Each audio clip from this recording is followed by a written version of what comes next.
हरे कृष्ण।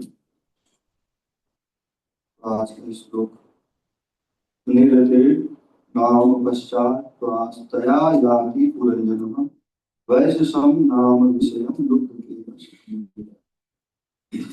पश्चिम दिशा का दूसरा द्वार निरति कहलाता था। पुरंजन इस द्वार से होकर अपने मित्र दुर्गत के साथ वैशस नामक स्थान को जाया करता। तो हम सब राजा पुरंजन के बारे में जान रहे हैं। वास्तविकता में हम अपने बारे में जान रहे हैं। तो इसे बहुत सुंदर रूप से नारद मुनि समझा रहे हैं नारद महर्षि को।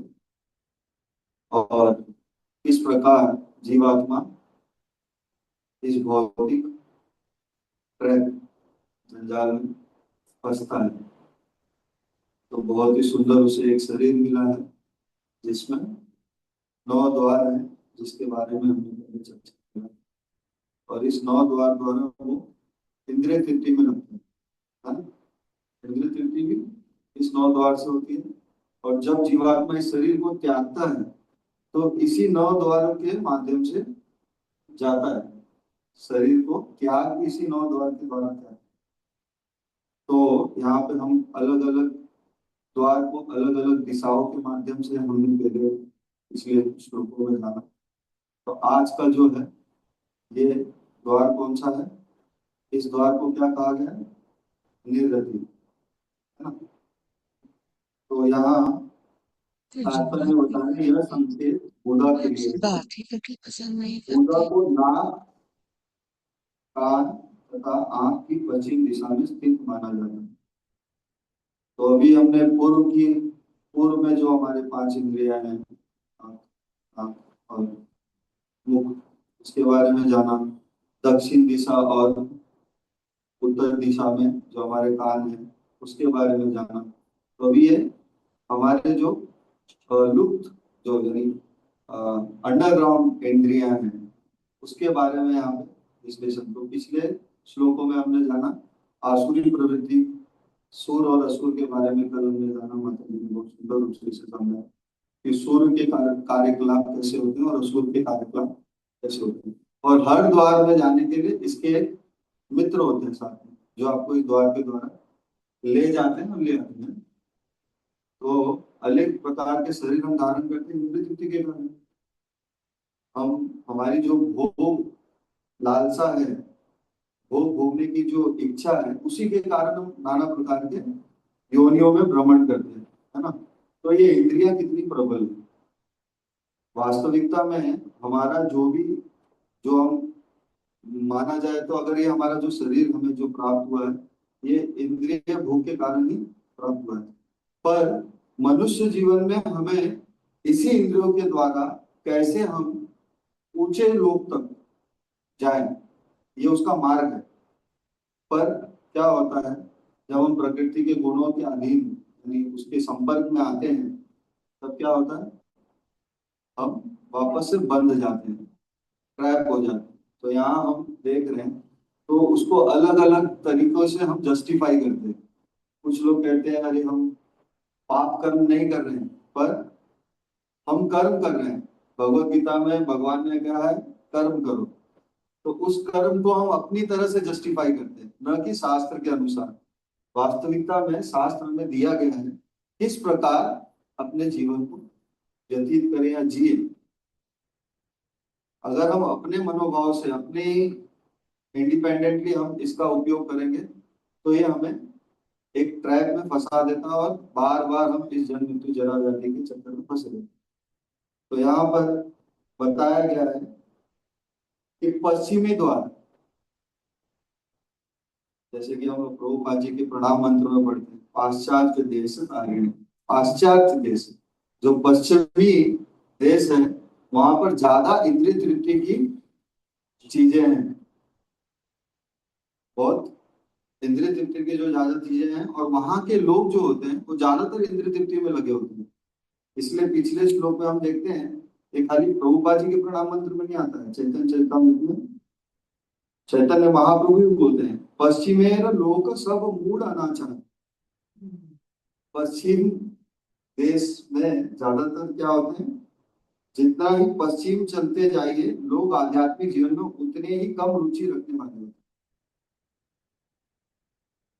कि शास्त्र में हम लोग जो भी हम प्रचार कार्य करें, कभी कभी ऐसा लगता है हमें कि अरे हम सही मार्ग में है कि नहीं।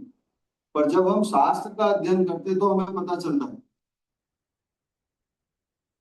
जब तक ये अनुभव नहीं होता है ना, बहुत सारे भक्तों को हम देखते हैं काफी सालों से भक्ति में लगे होते हैं, पर उनको अनुभव नहीं होता है। क्यों? क्यों? क्योंकि वो श्रवण नहीं करते हैं, अप्लाई नहीं करते हैं, या भक्तों के बीच में नहीं रहते हैं। भक्तों का संग कितना जरूरी है। अगर भक्तों के संग में आप शास्त्र का अध्ययन नहीं करते हैं आचार्य के मार्गदर्शन के अनुसार, तो आपको कभी भी भगवान की अनुभूति नहीं होगी, है ना। काफी लोग जाते हैं, मंदिर जाते हैं, पर इतना अटैचमेंट उनका भगवान के साथ नहीं होता है। वो खाली कर्म कांड में आसक्त रहते हैं, जैसे राजा बहिर्सर। तो ऐसे राजा बहिर्सर को अगर कर्म कांड से बाहर निकलना है तो उसके लिए एक गुरु की आवश्यकता है। बिना गुरु के मार्गदर्शन से पॉसिबल नहीं। तो यहाँ नारद जी और गुरु और वैष्णव कैसे होते हैं? वो अनायास कृपा करते हैं। उनसे आपसे कुछ रिटर्न्स की अपेक्षा नहीं रहती है। अभी हम यहाँ बैठे हैं, प्रभुपाद जी ने हमारे लिए इतना कुछ दिया है, तो उनको हमसे कुछ ऐसे कुछ रिटर्न्स की ये नहीं है। उन्होंने यूं ही कृपा की है, तो ऐसे वैष्णव होते हैं। तो ऐसा वैष्णव की कृपा से हम लोग ये सब ज्ञान प्राप्त करते हैं और हमें अनुभव होता है इस शास्त्र कितना रिलेट करता है हमारे डे टू डे लाइफ। तो यहाँ पर बता रहे हैं कि पश्चिम देश यानी पश्चिम द्वार जो है वो नर्क की ओर, क्योंकि वहां ज्यादातर इंद्रिय तृप्ति होती है ना, भौतिक इंद्रिय तृप्ति। और वही आपके नर्क के द्वार, जैसे गरुड़ पुराण में बताया गया है। गरुड़ पुराण ये सब चीज के बारे में है ना। जब कोई किसी का देहांत हो जाता है या कोई अपना शरीर छोड़ता है तो उसके बाद गरुड़ पुराण पढ़ा जाता है। तो गरुड़ पुराण में इसके बारे में ज्यादा विशेषतया बताया गया है कि जो शरीर 9 प्रकार के द्वार वाले इस शरीर में जो जीवात्मा है वो कैसे अपना शरीर छोड़ता है, किस किस प्रकार से पिछले श्लोकों में भी हमने जाना। तो प्राण निकलने के मुख्य मार्ग और संकेत ब्रह्म रंध्र सबसे उत्तम बोलते हैं। जो कपाल, जब आत्मा कपाल यहाँ से मस्तिष्क से यहाँ से निकलती है तो उसे उत्तम माना गया है ना। और ये कैसे होता है? ये सबके साथ होता है? नहीं। किसके साथ होता है? योगी या समाधिस्थ व्यक्तियों के प्राण सिर के ऊपरी हिस्से से निकलते हैं, जिसे सर्वोच्च माना जाता है। योगियों और जो समाधिस्थ होते हैं, यानी योग में भी चरम सीमा समाधि जो है लास्ट स्टेज है ना। इसीलिए हमें बोला जाता है भक्ति योगी बनो, खाली योगी मत बनो। क्योंकि योगी के मार्ग में आपका हो सकता है पतन हो। ये हमने देखा है काफी योगी, बहुत सारे उदाहरण है कि योग सिद्धि यानी योग के माध्यम से भगवान को प्राप्त करने गए, पर क्या हुआ? योग का अर्थ है त्यागना, धीरे धीरे चीजों को त्यागना। पर त्यागते समय अगर हम उस इंद्रियों को जो विषय को त्याग रहे हैं, पर उस इंद्रियों को अगर हम भगवान की सेवा में नहीं लगा रहे, डिटैचमेंट इज गुड, डिटैचमेंट होना चाहिए, पर साथ ही साथ आपका अटैचमेंट होना चाहिए किससे? भगवान के चरणों की सेवा में, है ना। अगर वो अटैचमेंट नहीं हो रहा, खाली डिटैचमेंट हो रहा है, तो क्या होगा? एक ना एक दिन वो आपके पतन का कारण भी बन सकता है। इसमें हम लोग बहुत सारे धन्य विश्वामित्र है, सौरभ मुनि है, तो ऐसे काफी उदाहरण है शास्त्र में दिए गए। इसलिए डिटैचमेंट के साथ अटैचमेंट भी जरूरी है, भगवान के साथ और किसी के साथ, भगवान के साथ और भगवान की सेवाओं के साथ अटैचमेंट जरूरी है। तो इसीलिए हमें प्रभुपाद जी और भगवान भगवत गीता में बार बार क्या बोलते हैं? खाली योगी नहीं बनना है, भक्ति योगी बनना है। इसीलिए 12वें अध्याय का क्या नाम है? Devotional service. भक्ति योग, भक्ति योग का मतलब है डिवोशनल सर्विस। भक्ति में जो कार्य करते हैं उसे क्या कहते हैं? Devotional service. और दूसरा है मुख और नाक, इसको भी शुभ बताया गया है।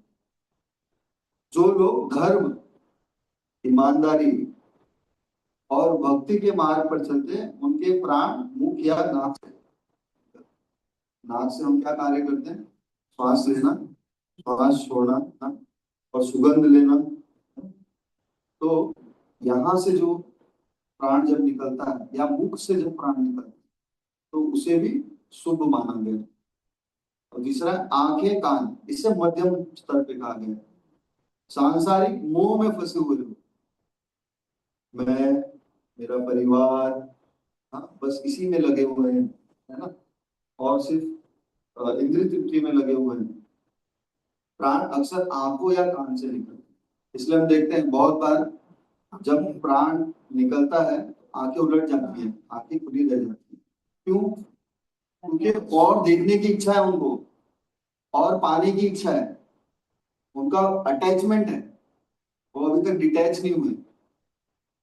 परिवार संबंधी, है ना, उनसे और उम्मीद है उनको कि और मिलेगा, यानी इनसे और सुख प्राप्त करने की उम्मीद है।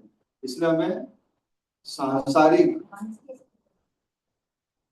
कान से कैसे पता चलेगा, तो यहाँ पर उसका उल्लेख नहीं है। अगर वरुण पुराण में और देखेंगे हम तो पता चलेगा कि कान से कैसे होगा। पर आंख का तो उदाहरण है हमारे सामने, बहुत बार हम इसका करते हैं कि कान से, नाक से, आंख से, सॉरी, ये क्या होता है, आंख खुली रह जाती है। जो मोहग्रस्त व्यक्ति है जब वो अपने प्राण त्यागता है तो उसकी आंख खुले रह जाती है। और नीचे के द्वार अशुभ कहा गया है। पापिया अत्याधिक वासनापूर्ण जीवन जीने वालों के प्राण शरीर के निचले अंगों से निकलते हैं, जिसे कष्टधारी माना गया है। और ये बहुत कष्टधारी भी होता है। वैसे देखा जाए तो प्राण निकलते समय बताया गया है कि जैसे बिच्छू डंक मारते हैं, बिच्छू डंक मारते हैं, हमने तो अनुभव नहीं किया, पर शास्त्र में तो सुना है। और जो लोग थोड़े ग्राउंड लेवल पे, यानी जो लोग जो फार्मर्स हैं, जो गाँव से जुड़े हैं थोड़ा देहात से, उनको ये अनुभव होता है कि वहां पे ये सब चीज देखा जाता है। यहाँ कॉन्क्रीट जंगल में तो बिच्छू नहीं दिखते, तो इसका अनुभव नहीं है। पर बताया जाता है शास्त्र में कि ऐसे हजारों बिच्छू डंक मारते हैं जब प्राण इस शरीर से निकलता है, तो उस समय इतने कष्ट होते हैं, प्राण आसानी से नहीं निकलता है। और खासकर जो दुराचारी, जो पिछले श्लोकों में जिसका वर्णन हुआ है, असुर प्रवृत्ति के लोग, हाँ, उनका जो प्राण निकलता है वो, इसलिए बहुत बार जब प्राण त्यागते हैं ऐसे प्रवृत्ति के लोग, तो क्या होता है, वो मल त्यागते हैं, मल मूत्र त्यागते हैं। तो हमें समझना चाहिए कि जब कोई ऐसे प्रवृत्ति में लगा व्यक्ति या जिसकी मृत्यु के समय ऐसे लक्षण होते हैं, तो वो बड़ा ही दुराचारी और इंद्रिय भोग, इंद्रिय तृप्ति में लगा हुआ व्यक्ति है। तो खाली मृत्यु के समय, मृत्यु के बाद हम लिख देते हैं कि स्वर्गवासी या वैकुंठवासी, या हम सोचते हैं क्रिमेशन में जाने के बाद वहां लिखा जाता है ये वैकुंठ द्वार है। तो इसका मतलब यह नहीं कि आप क्रिमेशन गए और मृत्यु, आपका बॉडी अग्नि द्वार दाह हो गया तो आप वैकुंठ या स्वर्ग द्वार जा रहे हैं, ऐसा नहीं। मृत्यु के समय, इसीलिए कहा जाता है अंत समय में भगवान का स्मरण करना चाहिए। तो उस अंत समय में भगवान का स्मरण हो, ये इतना सुलभ है। उसके लिए आपको जीवन पर्यंत क्या करना होता है, अभ्यास करना होता है ना। प्रयास करते हैं, साथ साथ में अभ्यास भी करना होता है। हमें सीखना होता है कैसे अपने जीवन को जीना है, फिर उसको प्रयास करते हैं और फिर भगवान की कृपा होती है। अपना अभ्यास करेंगे ना, भागवतम भगवत गीता को सुनेंगे, है ना, और फिर जब सुनेंगे नहीं तो प्रयास नहीं करेंगे, और प्रयास नहीं करेंगे तो कृपा कैसे प्राप्त होगी। जब जीवन पर्यंत हम अपनी इंद्रियों को सिर्फ भौतिक इंद्रिय तृप्ति में लगाए रखेंगे तो उन समय में उन्हीं का स्मरण होगा ना। तो ऐसे स्मरण करते हुए जब हम प्राण त्यागेंगे तो अलग अलग लक्षण के बारे में यहाँ वर्णन हुआ है, और फिर हम उस गति को प्राप्त होते हैं, यानी उस योनि में जाते हैं। तो यहाँ पर बताया गया है जिसका प्राण पश्चिमी दिशा के मार्ग से निकलता है वो पीड़ादायक भी होता है, और उसके बाद वो नीचे की योनि में जाता है, वो नीचे की योनि में जाता है। इसका मित्र यहाँ बताया गया है, ये योनि से जाने का मित्र कौन है? तो भगवत गीता में बहुत सुंदर उल्लेख है, 16:21 आप देख सकते हैं। इसीलिए जब भी भगवत भागवतम को पढ़ते हैं इसके साथ भगवत गीता हमारे पास होनी चाहिए। भागवतम को हम समझ सकते हैं भगवत गीता के माध्यम से। यहाँ भगवान क्या बता रहे हैं? त्रिविधम नरकस्येदम द्वारम नाशना महात्मनः कामः क्रोधस्तथा लोभः प्रमोदेत त्रयं त्यजेत्। इसका अनुवाद करिए। 16.2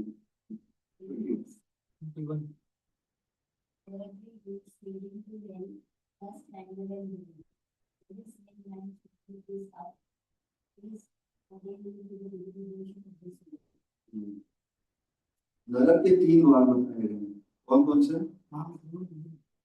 काम, और लोभ। तो यहाँ पर पुरंजन का एक मित्र है जो उसे नरक के द्वारा पश्चिमी दिशा के यहाँ ले जा रहा है। वो कौन है? लोभ, लुब्धक, लालच, है ना? यहाँ लुब्धक यानी लोभ के बारे में बताया गया है। लालच, जीवात्मा लालच करता है। जब प्रभुपाद जी बहुत सुंदर उदाहरण दे रहे हैं, जब कोई मल विसर्जन करता है तो भी पीड़ा होती है। जब आप अधिक खा लेते हैं, किसी चीज का अत्याहार कर लेते हैं, तो क्या होती है? मल त्याग करते वक्त आपको पीड़ा होती है। इसलिए कहा जाता है जिसका मल आसानी से त्याग होता है तो वो कैसा है? स्वस्थ है। तो यहाँ बताया जा रहा है कि लालच से हम जरूरत से ज्यादा खाते हैं, फलतः त्याग करते समय पीड़ा होती है। जिसका यह है कि यदि ठीक से मल त्याग हो तो मनुष्य स्वस्थ अनुभव करता है। यह द्वार निरति अर्थात कष्टप्रद द्वार करना है। तो अगर हम अधिक खा लें तो हमें पीड़ा होती है, और अगर हम अपने पूरे जीवन पर्यंत सिर्फ अधिक संग्रह करने में लगे रहें, अधिक खाने में, ज्यादातर देखा जाता है जीवेर लालसा इति उतिदाय शिष्णोदर पराय कृष्ण नहीं पाए। जिसकी जीवा सिर्फ ये खा लो, वो खा लो, ये प्राप्त करो, वो प्राप्त करो, इसमें लगी होती है, वो कभी भगवान की प्राप्ति, भगवत प्राप्ति नहीं कर सकते। तो बहुत सुंदर रूप से यहाँ पर बताया है, काम, क्रोध और लोभ, ये 3 क्या है? नरक के द्वार में।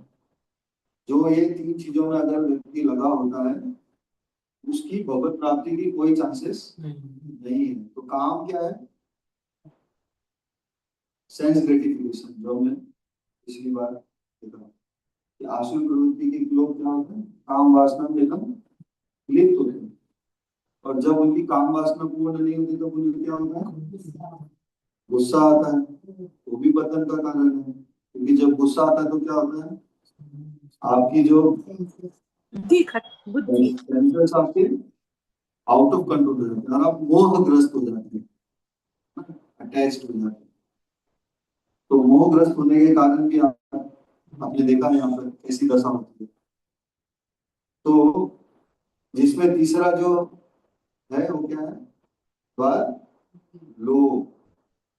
हम देख सकते हैं शास्त्र में कितने उदाहरण हैं। दुर्योधन, दुर्योधन लोभी था। उसने जब जुआ खेला तो उसने सब कुछ पा लिया, पा लिया था।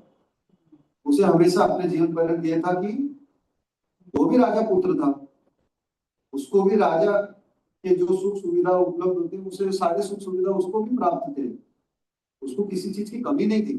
पर उसे क्या चाहिए था? उसे पांडवों को के पास है वो भी चाहिए था, और चाहिए तो था, वो पांडवों को कुछ देना भी नहीं चाहता। जो लोभी व्यक्ति होता है ना वो ऐसे ही होता है। लोभी व्यक्ति के लक्षण बताए गए, क्या क्या लक्षण लोभी व्यक्ति में होते हैं।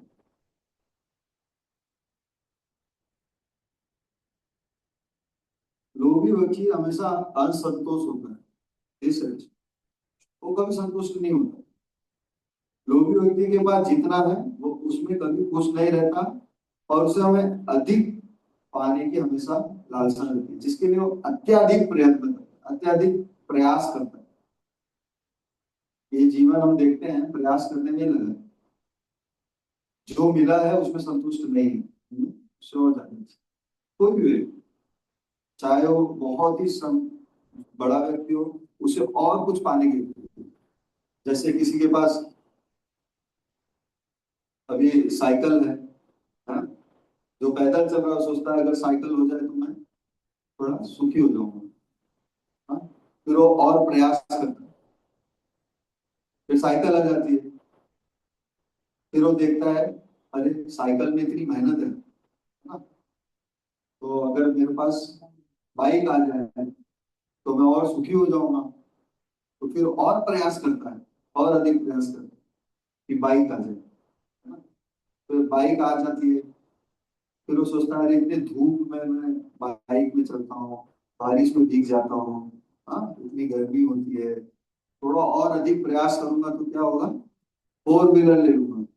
हाँ, तो फोर व्हीलर लेने के बाद अब उसको मेंटेन करने के लिए उसको और अधिक प्रयास करना पड़ता है।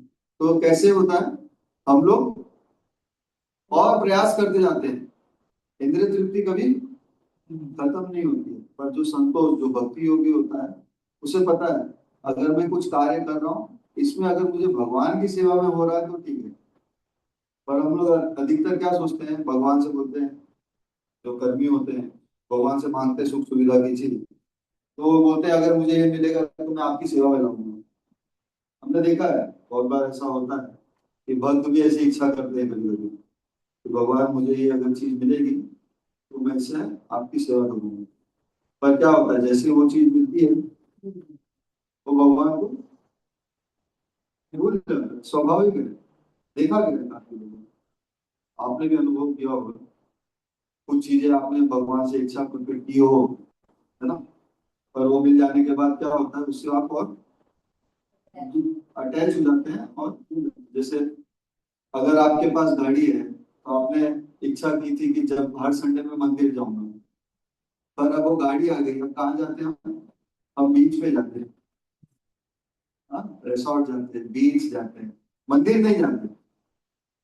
जो चीज की आपने सोची थी कि मैं भगवान की सेवा में लगाऊंगा, इसलिए भक्तों के बीच में रहना चाहिए कि वो हमें याद दिलाते रहते हैं कि ये जो कुछ भी तुमको उपलब्धि प्राप्त हुई है भगवान की सेवा के लिए प्राप्त हुई, ताकि तुम्हारे प्रत्येक पर्सनल यूज के लिए। तो अगर हम भक्तों के बीच में नहीं रहेंगे तो इसका अनुभव नहीं कर पाएंगे। हम उसे क्या करेंगे, अपनी खुली तृप्ति में लगाएंगे, और फिर ये सब द्वार है नरक के द्वार मान जाएंगे। तो दुर्योधन कैसा हमेशा असंतोष रहता था, क्योंकि वो जो पांडवों के पास है उसको भी चाहता था। तो ऐसा व्यक्ति को कभी संतोषी हो ही नहीं सकता। स्वार्थी केवल स्वयं के बारे में सोचते हैं। लोभी व्यक्ति हमेशा खुद के बारे में सोचते हैं, कैसे उसके लाभ हो, केवल अपने बारे में सोचना और दूसरों की संपत्ति या सुख पर अधिकार करने की चीज, जो उसके पास है मेरे पास है, मेरे पास भी है, वो चीज भी मेरे पास है। कभी कभी तो ऐसे व्यक्ति होते हैं, मुझे वही चीज चाहिए जो उसके पास है। ऐसे भी व्यक्ति होते हैं, ये नहीं कि वैसी चीज चाहिए, मुझे वही चाहिए जो उसके पास है। ऐसे भी व्यक्ति है? बचपन में भी होता है और बड़े में भी होता है। रावण सीता का रंग, मुझे वही स्त्री चाहिए, फिर क्या हुआ उनका पतन हुआ। लोभी व्यक्ति का पतन होता है और वो नर्क नर्क के द्वार में जाता है।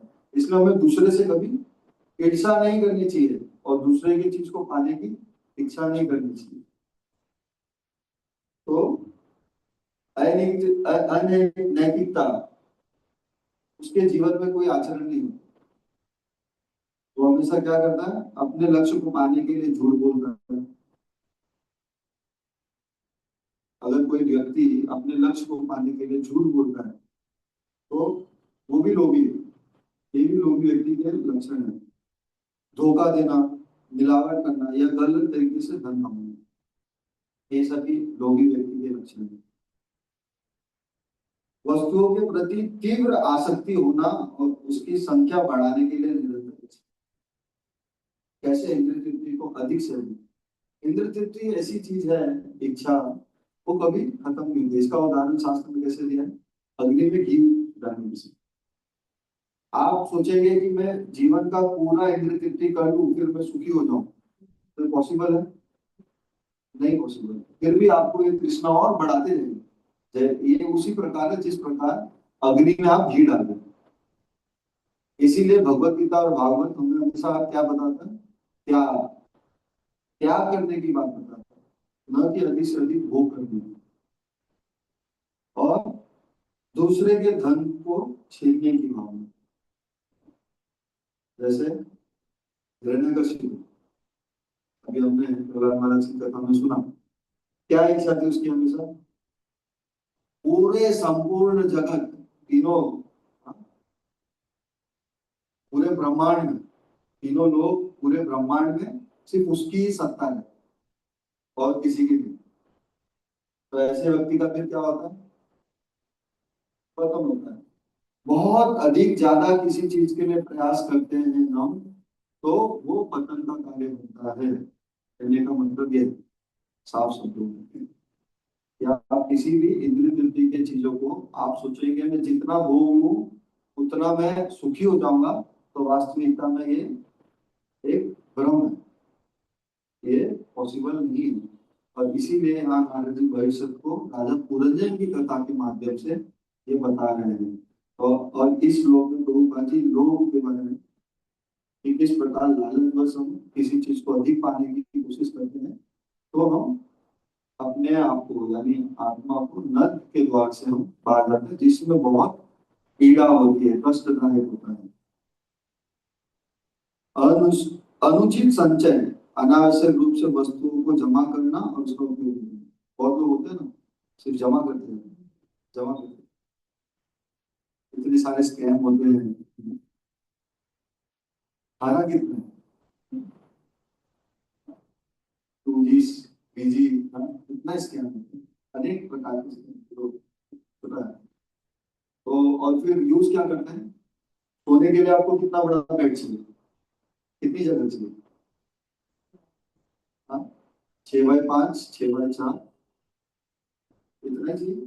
6x4 में कंफर्टेबली आदमी सो सकते हैं। पर 5 BHK, 8 BHK, इतने बड़े बड़े घर रह रहे हैं, इतने बड़े बड़े योजना अपना अधिक संचय कर रहे हैं, तो उससे क्या होता है, बाकी लोगों को वो चीज नहीं मिलता। और मुंबई प्रॉपर्टी, प्रॉपर्टी रिलेटेड हो तो मैं इसका अनुभव कर सकता हूँ। जो एक्चुअल यूजर्स हैं वो लोग घर नहीं खरीद पाते। क्यों? इन्वेस्टर्स के नाम पे लोग इतना ही इन्वेस्ट कर देते हैं, जिनको वास्तविक रूप में घर चाहिए उनको नहीं मिल पाता। खासकर मेट्रो सिटीज, जो टायर 1 सिटीज जिसको कहा जाए, वहां। इसलिए हम देखते हैं ना लोग कितना प्रयास कर रहे हैं। तो वो चार जो पहली लोकल है, कितने बजे की पहली लोकल दूसरा सीट जाती है। हम लोग पहले मंगल आरती के लिए जाते थे, क्योंकि सुख सुविधा नहीं थी, तो पहली लोकल पकड़ते थे। तो भी जब हम पहुंचते थे, क्योंकि फिर स्टेशन से मंदिर जाने के लिए भी सुविधा नहीं थी। अभी तो इतने सारे ऑटो, जब हम छोटे थे ऑटोस की सुविधा नहीं थी। और प्रभुपाद जी भी अंधेरी स्टेशन से चल के जाते थे। आज हम लोग इतनी सुविधा होने के बाद भी लोग भक्ति नहीं कर पाते हैं, पर जो भक्त होते हैं वो कितना प्रयास करते हैं। तो हम लोग पारला स्टेशन उतरते हैं, नदी अंधेरी, और क्योंकि पारला से सीधा सीधा रास्ता है, और अंधेरी से जू मंदिर जाने के लिए ऐसे रोड नहीं थे, डायरेक्ट रोड नहीं थे, और थोड़े अलग स्लम एरिया से जाना पड़ता था, चौड़ चौड़ से होती है डायरेक्ट रास्ता नहीं। और कहीं कहीं यानी पेड़ थे, रास्ते ही नहीं थे, अभी तो सब पेड़ भी कर दिए। तो भी हम लोग मंगल आरती में नहीं पहुंचते थे, इतना भरपूर प्रयास करते। तो हमें क्या मैं बता रहा हूँ, लोग, हम लोग कितना प्रयास करते हैं, और भक्ति के लिए हम उतना प्रयास नहीं करते। तो हमें ज्यादा संचय नहीं करना चाहिए। संचय करने से क्या होता है, पतन के कारण बनते हैं, और उसका उपयोग न करते। और हम लोग उसको संचय करते हैं पर उपयोग नहीं करते। अगर आपके पास धन आया है तो हमें क्या लगाना चाहिए, भगवान की सेवा में लगाना चाहिए। अगर आपके पास अच्छा परिवार है तो उस परिवार को भगवान की भक्ति में लगाना चाहिए। पर आप बोलेंगे नहीं, अपने परिवार का कर्तव्य, अपने परिवार का पालन पोषण करना ही मनुष्य का धर्म है, तो ऐसा नहीं है। इसलिए पुनर्जन्म की कथा शुरुआत होने से पहले ही नारद मुनि ने महर्षि भविष्य को बताया। क्या बताया, कौन से श्लोक में आता है?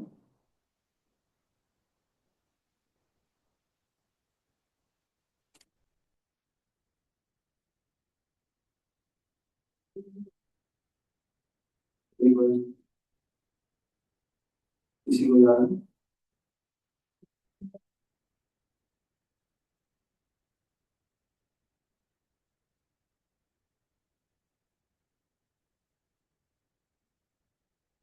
हाँ, श्लोक संख्या 6 में, ग्रहेषु पुत्र धर्मेषु पुत्रदार धनार्दधि न परम विन्दते मूढ़ो ग्राम्य संसार वस्तु। जो तथा कथित सुंदर जीवन अर्थात संतान तथा स्त्री में फंसकर गृहस्थ के रूप में रहने तथा संपत्ति के पीछे लगे रहने में ही रुचि रखते हैं।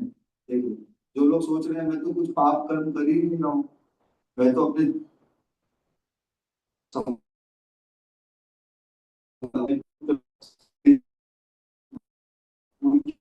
पालन पोषण में लगा दो तो धार्मिक कार्य है। तो धार्मिक कार्य नहीं है। नारद जी ओरिजिन की कथा के पहले स्पष्ट कर देते हैं, अगर जो व्यक्ति भक्ति नहीं कर रहा है, केवल ये कर्म कर रहा है, तो उसकी दशा क्या है। रुचि रखते हुए इन्हीं वस्तुओं को जीवन का चरम लक्ष्य मान बैठते हैं। ऐसे लोग जीवन का चरम लक्ष्य प्राप्त किए बिना इन संसार में ही विभिन्न देहों में घूमते रहते हैं। क्योंकि ईटिंग, मीटिंग, स्लीपिंग, डिफेंडिंग, ये चार चीज क्या कौन कर रहा है, पशु भी कर रहे हैं और हमसे उच्च स्तर पे कर रहे हैं। अगर हम केवल इसी कार्य में लगे हैं और इसे एक धर्म समझ बैठे हैं कि भगवान ने बोला है कर्म करो, कर्म की इच्छा मत करो, तो कर्म कैसे करना है, खाली इंद्रिय तृप्ति की सुख सुविधा के लिए कर्म करते रहो, वो नहीं बताया। नारद जी इसीलिए पुरंजन की कथा के पहले ही ये बता दिया, ऐसे व्यक्ति कभी अपने जीवन के परम लक्ष्य को प्राप्त नहीं कर सकते। इसीलिए हमें क्या करना चाहिए, भगवान ने बताया हमें भक्ति योगी, भक्ति योगी बनना चाहिए, भक्ति में कार्य करना चाहिए। और हमारा इतना सौभाग्य है कि प्रभुपाद जी की कृपा से, अनेक आचार्यों की कृपा से हमें ऐसा सुलभ अवसर प्रदान हुआ है कि हम भक्तों के बीच में रह के भक्ति कर सकते हैं। एकांत की भक्ति उत्पाद है। तो अगर आप कुछ भी चीज एकांत में कर रहे हैं तो ज्यादा दिन नहीं, अपने ज्ञान अर्जन के लिए हो सकता है आप थोड़ा पढ़ते हैं, है ना, उस चीज को उसके लिए समय निकालना चाहिए। बट बाद में उसको प्रैक्टिकल रूप से करने के लिए आपको भक्तों के बीच में आना पड़ेगा, क्योंकि स्वाभाविक रूप में आप उसको अपने जीवन में धारण करने के लिए आपको भक्तों का संग चाहिए। इसीलिए हमें हमेशा भक्तों के संग में रहना चाहिए, तभी हम इस सभी प्रकार के विकार से दूर हो सकते हैं और भगवत प्राप्ति कर सकते हैं। हरे कृष्ण। कोई प्रश्न? माता जी का प्रश्न का आंसर कैसे